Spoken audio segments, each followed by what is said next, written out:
I'm not looking forward to this, guys. I mean, the last two fics were only saved thanks to the videos and the audiobooks making them worthwhile. This has none. This apparently was not adapted. Also, people tell me a Trixie shenanigans. I am not looking forward to this. So, if any of you are fans of this, and you're going to hear me, and you start getting a little twisty out of my riffs and utter decimation of what you're about to see, then, by all means, watch Macross 7. It'll be so much better than this. Actually, on second thought, stop the video right now. Go watch Macross 7. Guarantee you'll have a good time. Also watch Turn A Gundam. Son-in-Law Discord by Disney Fanatic 23. Chapter 1. Home. It was quite possibly the second most horrible day of Discord's life. Number 1 used to be the day he was turned to stone, but it had been replaced long ago with the day he lost the girl of his dreams, even if he won her back days later. During that breakup that was so badly written, today he had taken over an equestrian raids, was nearly turned to stone again, almost lost his family forever, lost his beloved wife Di, and was molested by the craze queen of the Satan's Slings. Who were you now? It would have topped all his bad days had it not ended in happiness. Thanks to his powerful daughter Screwball, the changelings were no longer a threat, and by some strange magic, his sweet Fluttershy had come back from the dead. With the return of his infant son Zany, who had been zapped by the changelings, his family was whole again, and all of Ponyville rejoiced in a grand celebration. Hooray! Today, however, Discord was about ready to put that to number 1, due to the fact that his daughter's boyfriend was moving in. Don't get him wrong, Mothball was a decent cult. He rescued Zany from the changelings, helped Screwball defeat the army with their magical kiss, and made the girl happy. Discord would have liked him a lot better had he not been the son of the witch that wanted to ruin his life. Welcome in, Screwball exclaimed as he opened the door to the castle. L'Aria Chateau de Chaos. The changeling walked in, a yellow Pegasus with pink hair fluttering behind him. A gray foal also with pink hair had red spiral eyes, matching Screwball's purple ones. Fluttershy raised an eyebrow at her daughter. What language were you speaking? The pink-purple-haired pony in the propeller hat shrugged. No idea. Mothball gagged at the interior of the Castle of Chaos. The entrance hall was kept relatively normal for the convenience of guests, with gray walls bearing family photos, a red couch, a pink and purple checkerboard for a floor, green crescent-shaped coffee table, and a fireplace. When he looked up, he saw stairs leading to nowhere, a blue door hanging in midair. He nearly collapsed with dizziness. Screwball laughed at his reaction. That's right. You haven't been here before. Mothball groaned as he put his hand to his head. My head hurts. You'll get used to it. This is your new home after all. He blinked at Sarah. His leg slid out from underneath him. Panicked, Screwball caught him in her hose before he hit the floor. Another giggle, Screwball looked at her confusion. What did I say? Sorry, Fluttershy grinned. It's just that I acted the same way when I first came here. Do you remember that, Discord? Sarah sighed. Discord? The clock peeked his gray head through the front doorway, his expression unreadable. Yes, he sighed. I remember that, darling. Mothball grumbled as he slowly regained consciousness. Screwball chuckled. Glad to see you're alive. What happens? He asked, blushing once he realized Screwball was holding him like a doll. You fainted. I was talking about how this was your new home and you fainted. What gives? Sorry, he said, rising to his hose. His eyes wandered around the room, taking in every detail into account. I've never had a home before. I did, but... He went quiet, but Screwball didn't need to hear the rest. Before he had let the changelings be with Screwball, Mothball had been creating crystals as air. He was the rarest kind of changeling, a royal with the height of an alicorn, slit pupils in his eyes and very powerful. Because he was the only royal changeling under the Queen, he was next in line. The Hive was the only home he ever knew. It wasn't a terrible home. He had his own room and everything, but it never felt like home. For even though he had thousands of brothers and sisters, no one really cared for him.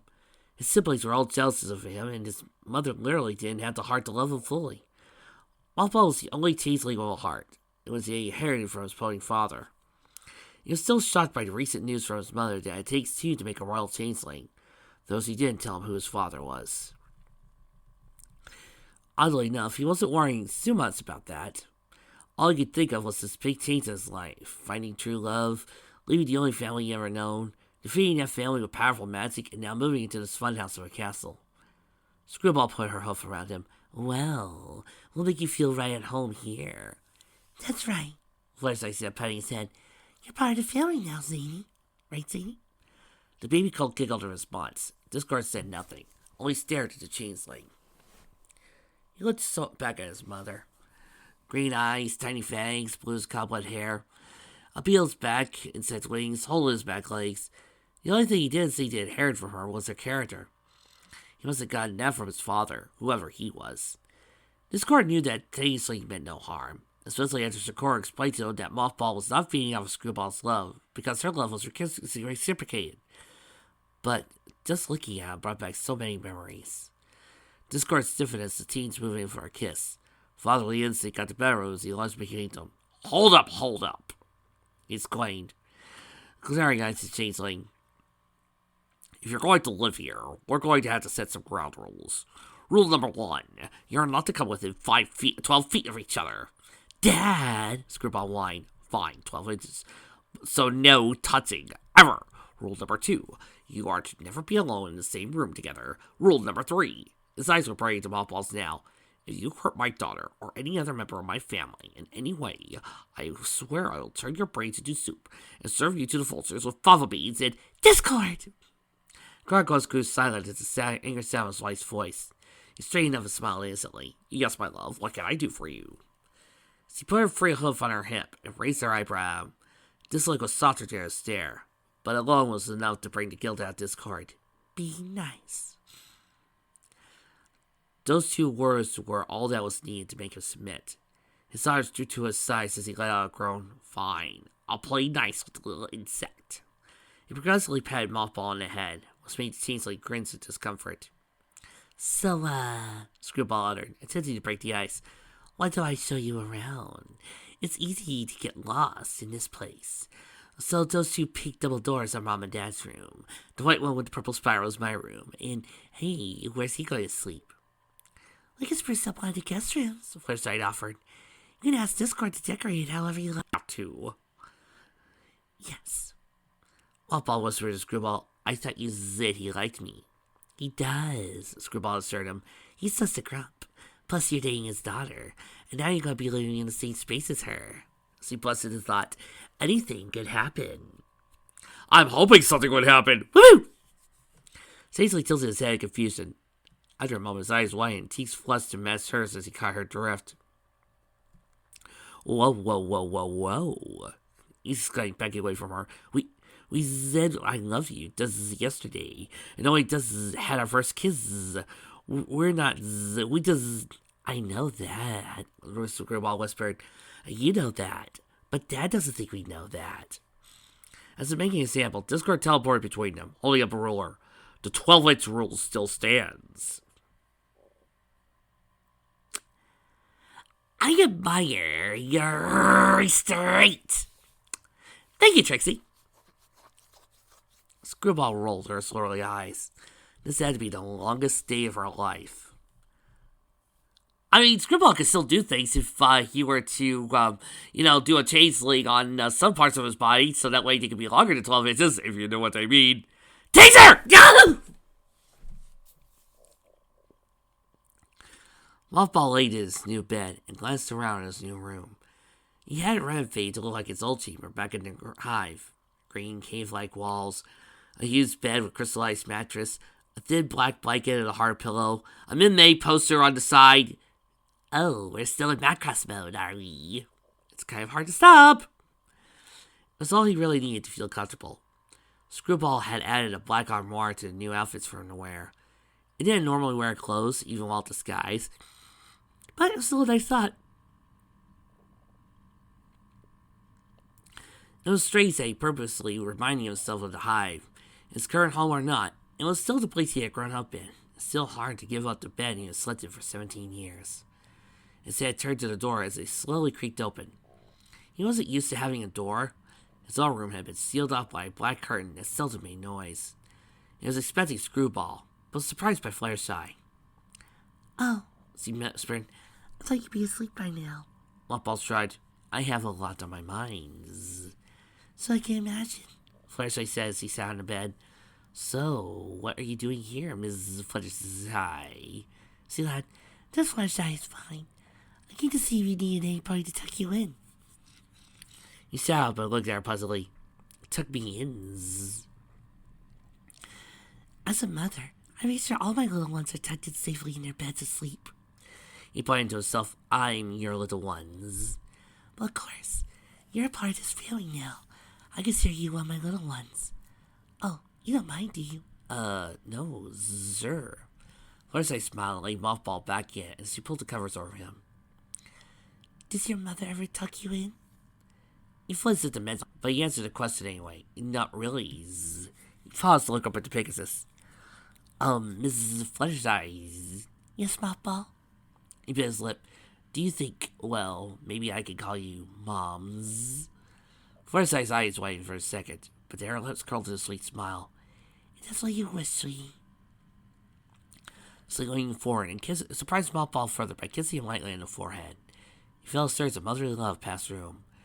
"You guys are going to be so nice to me," he muttered. "I'm going to have to learn to control my feeding." Fluttershy giggled. "I'll keep that in mind. Good night, Muffball." She flapped her wings and hovered to the door. "Oh, Mrs. Fluttermoms." She turned back. "Yes." Muffball lay slyly down on the floor. "Thanks for everything." Fluttershy flashed him one last smile before closing the door, whispering, "You're welcome." When she had turned around, she saw her husband sitting on the couch with his head in his hands. Her smile wavered when he noticed the sadness that's in his face. She flew over to him and gently placed her hoof on his back. "Honey?" Discord looked up and smiled. Then, without saying a word, he brought her to his chest and ran his fingers through her silky mane. Fluttershy didn't need to ask why he was doing this. It snaked her hooves around him while listening to his heartbeat. "I can't ever lose you again," he whispered. Fluttershy shook her head. "You won't." He pulled away and looked at her seriously. "I mean it, Fluttershy. You're the only thing in this world that keeps me sane." "That's not true. What about the kids? Congratulations on dissing them." He shook his head. "You saw what happened when I saw you kissing that stallion." "It wasn't me. It was a changeling." "I know that, but when I thought I had lost your love..." He trailed off as he caressed her face with his paw. "Not even the kids could keep me sane. There's him, but you..." His claw brought his mood to her face as well, and Fluttershy closed her eyes as he leaned into his touch. "You're the pony who brought light into my heart, who taught me to love, who showed me there's more to life than chaos. When I saw you die, People, it's not me, am I? I'm not the only one here who's a little bit nervous about this. It's a similar problem I had with, the Zack Snyder's idea of, the moment Superman loses Lois, he's going to go apeshit. Business. Or anytime somebody pulls out the Twilight loses her mind when her friends die. Hate to tell you this, but, people die anyway. What's going to happen to Discord when Fluttershy dies naturally? Or, say, gets a heart attack? Or, has brain cancer? Lung cancer?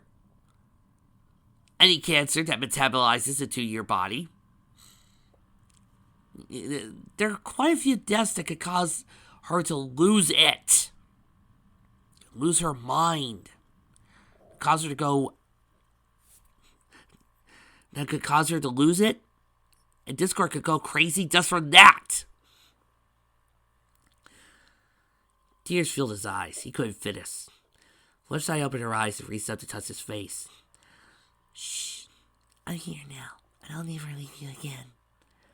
He closed his eyes in sign of content as he held her hold to his face. Nor I you. I'm not going to waste another second with you. He opened his eyes again as the idea came from starting right now. He snapped his fingers and the couch disappeared. The entrance hall was then remodeled into a ballroom. The walls and floor turned gold. A chandelier above them glowed brighter than ever before.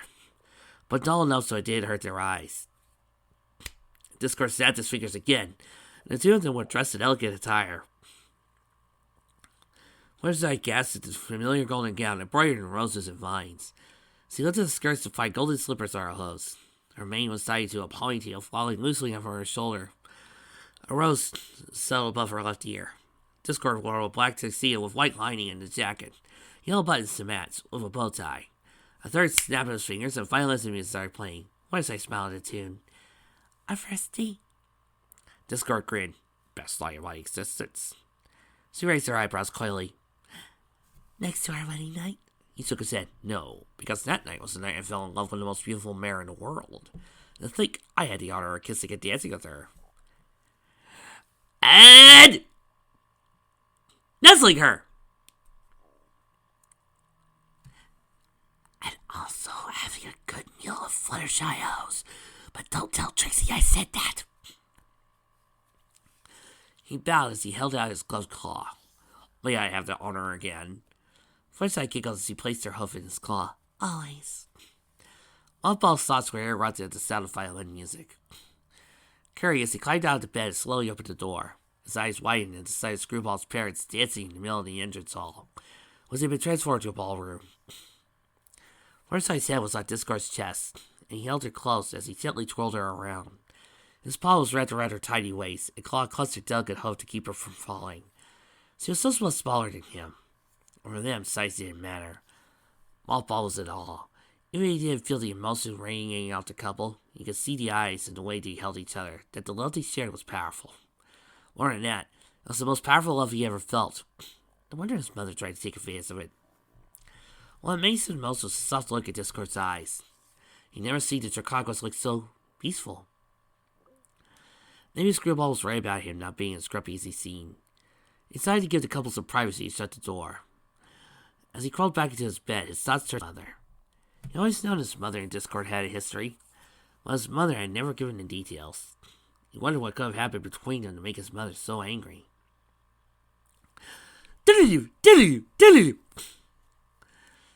Discord was young, around 14. He had really lost track of time since the awful blizzard that took his parents. It must have been at least 5 years, maybe longer.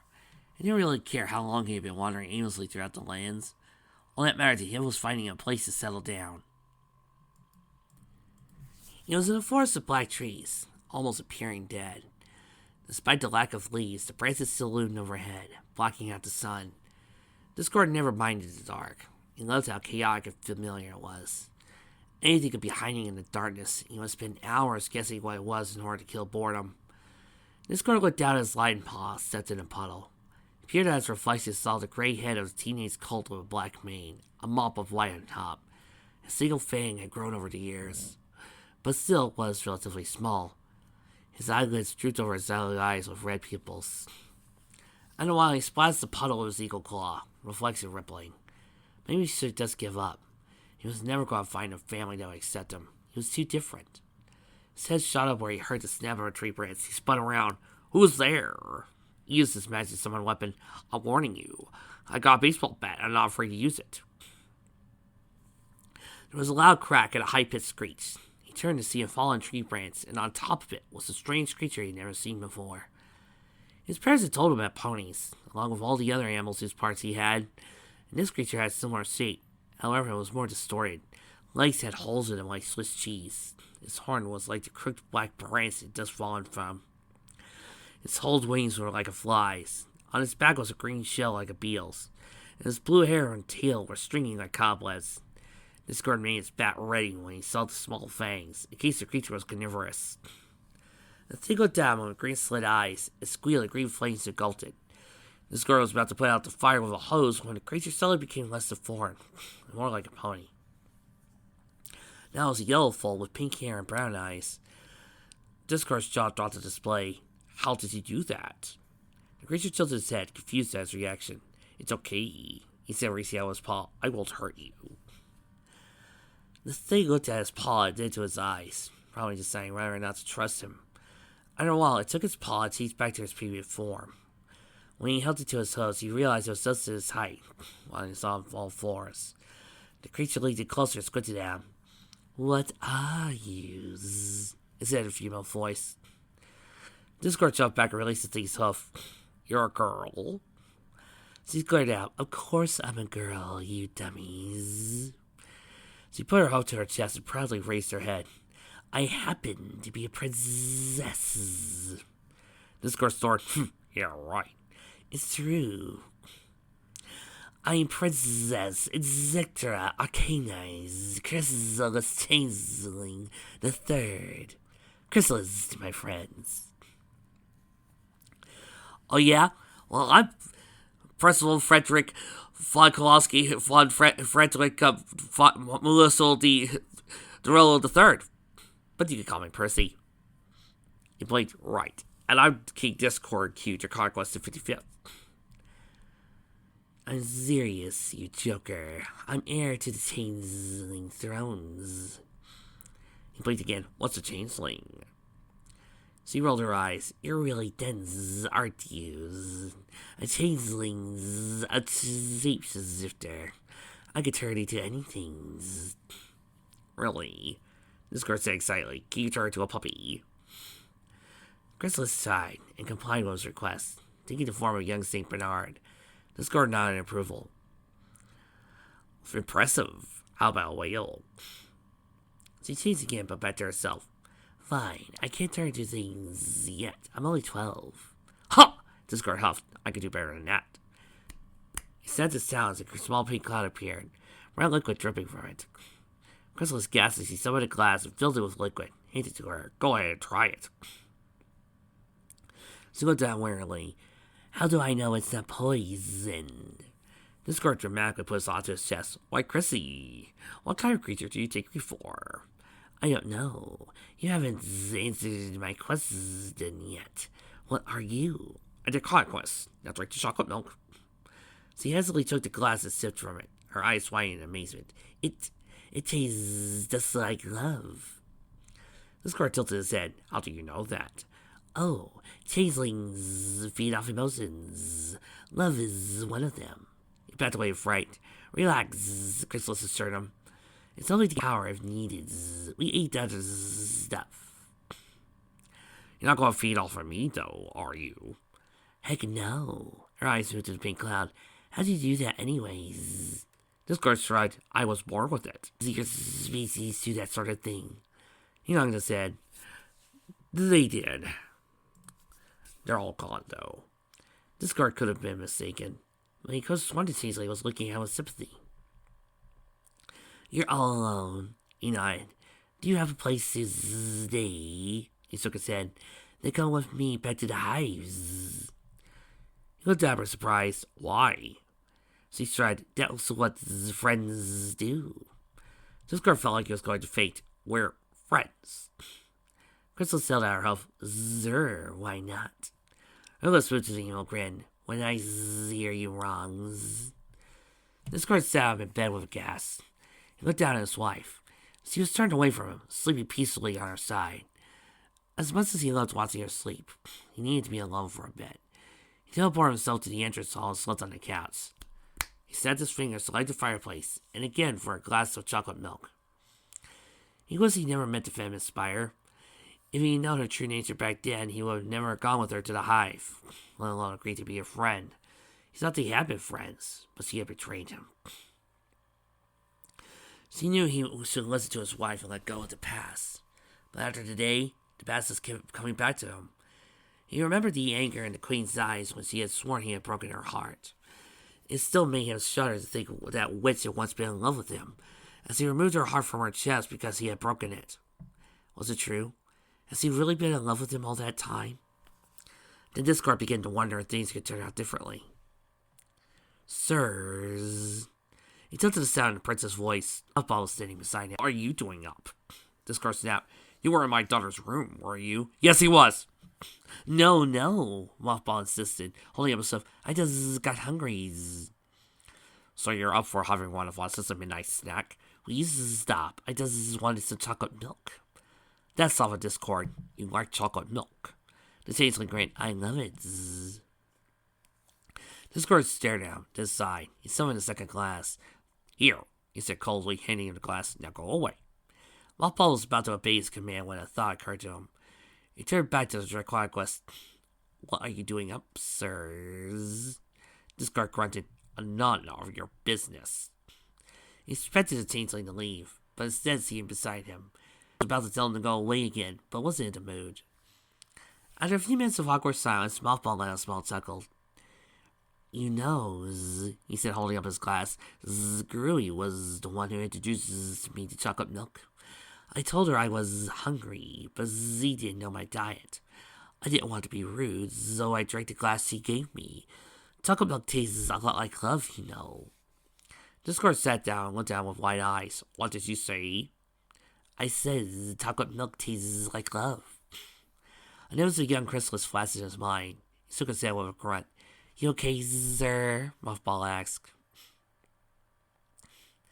Discord wanted to avoid talking about the boy's mother. He had asked a question he'd been wondering for a while. How did you and Screwy meet? I mean, I know when you met, but how? Mothball looked at the glass and smiled. It was my 12th birthday. When a changeling turns 12, they go off on their first hunt. I found myself in the Everfree Forest and heard the sweetest sound. I discovered a chocolate lake and swimming in it was the most beautiful creature I had ever seen. He sighed. Her melodious voice, her curly purple light hair, her hypnotic eyes. Discord caught her in his paw. Right, Mothball said, shaking his head. Anyway, I felt something pounding inside of me. I figured it was my stomach. I took the form of Tiki, but Screwy wasn't fooled. Z. It was an embarrassment. Z started banging my head into the ground. The crocodile chuckled. That's my girl. Z forces me to reveal myself. And the strange thing was, she didn't run. Mothball paused to take a sip of chocolate milk. She was the first friend I ever had. Discord's eyes widened. Fluttershy was my first friend. He was about to say, not counting your mother, but stopped himself. Chrysalis was never really his friend. I mean, I had thousands of brothers and sisters, Mothball continued, but I never hung out with them. Z, I was always different from the other changelings, but not just because I was a royal. I also mean I had a heart, but I didn't know that yet. I was always felt like I didn't belong. When I met Screwy, I felt like I finally belonged somewhere for the first time. I felt like I had a heart. He looked up Discord in the eye. You know what I'm saying? He was silent as he stared down at Changeling. He was summoning his mother greatly. But now when he looked down, he saw himself. He was an outcast. He'd been ostracized for being different all his life. Suddenly, Discord felt bad for calling him a heartless monster so many times. When he had been called the same. Does the love of marriage needs them both? Yes, Mothball. I believe I do. Mothball didn't need to hear anything else. The sympathy in Draconicus' eyes was enough. I'm going to bed, he announced, sliding off the couch. Wait. Discord said, putting his claw on the changeling's shoulder. Mothball flinched at his touch, and then he turned and faced him. He was surprised to find that Draconicus was smiling at him. You're okay, kid. He said, patting on the back. You're okay. Then he leaned forward and declared, but if you do anything to hurt my daughter, so help me. Changeling grinned nervously. Of course, sir. Discord released him, and Mothball didn't hesitate to run back to his room. The conquest watched him cautiously, but it wasn't as worried as before. But now, he knew that the boy would never harm his daughter. Chrysalis sat in the middle of Mothball's room, staring at his old bed. In her hose was the thin black blanket he had slept with since birth. She held up to her chest, her eyes holding no emotion, as blank as the winter night sky. She thought that by removing her heart, the hurting would stop. But it wasn't until after she had done the deed that she realized emotion didn't come slowly from the heart, She felt nothing in her chest and said no tears, but her stomach felt heavy and her head was stinging. She didn't care about her defeat at Ponyville. There would be other battles. So as long as they're not up against Shadow. Want a round two, bitch. It was the cost that made her fight this. She lost her son. She recalled the day Mothball had been born. She hadn't expected it. It was just another one of her monthly bursts. Gotten used to him to feel pain. Got surprised when one of the nurse changeling announced, Your Majesty, it's a royal. The nurse handed her a black larva, which was twice the size of newborn changelings. Its eyes were green with slit pupils, the sign of a royal. A prince, an heir to my throne. She held him up. You'll become the deadliest changeling of them all. So deadly that even your own kind will fear you. She grinned at the thought. What's deadlier to an insect than a mothball? She had tried so hard not to fail this time, to turn her child into a king while remaining unattached. All in vain. It had happened again. She had driven her child, and once again, she was left without an heir. Your Majesty. She did not need to turn around to know it was General Mantis standing in the doorway. The other changelings want to know what our next course of action is. The Queen stiffened. Tell them we will not be planning another attack for a while. Not until we recovered from our defeat. The general took a cautious step forward. I'm sorry for my queen. For what? She snapped. The prince. I know you didn't want to lose another heir. Silence! You know the law. No one is to speak of that again. And as of right now, you will do the same with Mothball. Never speak of his game, nor of his betrayal. Seal off this room.